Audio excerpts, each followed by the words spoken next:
প্রিয় দর্শক, বলছিলাম রূপসা ফেরিঘাট থেকে। ভোরের আলো ফুটতেই এখানে কর্মব্যস্ত মানুষের চলাচল। কুয়াশা বৃষ্টির মতো ফোঁটা হয়ে মাঝে মাঝে গায়ে পড়ছে। ষড়ঋতুর বাংলাদেশে পৌষ মাঘ এই 2 মাস শীতকাল। শীতের আগমনেই চারদিকে প্রকৃতিতে রুক্ষ ভাব লেগে গেছে। কিছু ঋতুর প্রভাব ঠিকমতো বোঝা না গেলেও শীত আমাদেরকে ঠিকমতো কাঁপিয়ে দিয়ে চলে যায়। ধনী গরিব যে যেভাবেই পারে নতুন পুরনো শীতবস্ত্রে শীত নিবারণ করে নেয়।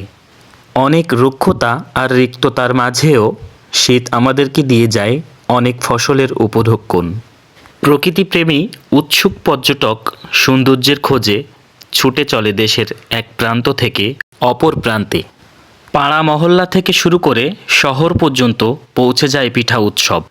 শীতের তীব্রতা যতই থাক, বিভিন্ন পেশাজীবী মানুষের জীবিকার তাগিদে কর্মস্থলে পৌঁছাতেই হবে। যতই শীতবস্ত্র থাকুক, কিছু আশ্রয়হীন মানুষের শীতের কষ্ট কোনোভাবেই নিবারণ হয় না।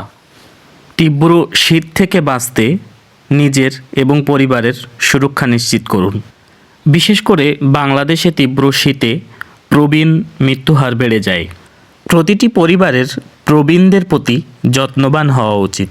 প্রিয় দর্শক, নিজে ভালো থাকুন, অন্যকে ভালো রাখুন, সেই প্রত্যাশায় আমাদের আজকের পর্বটি এখানেই শেষ করছি। ধন্যবাদ।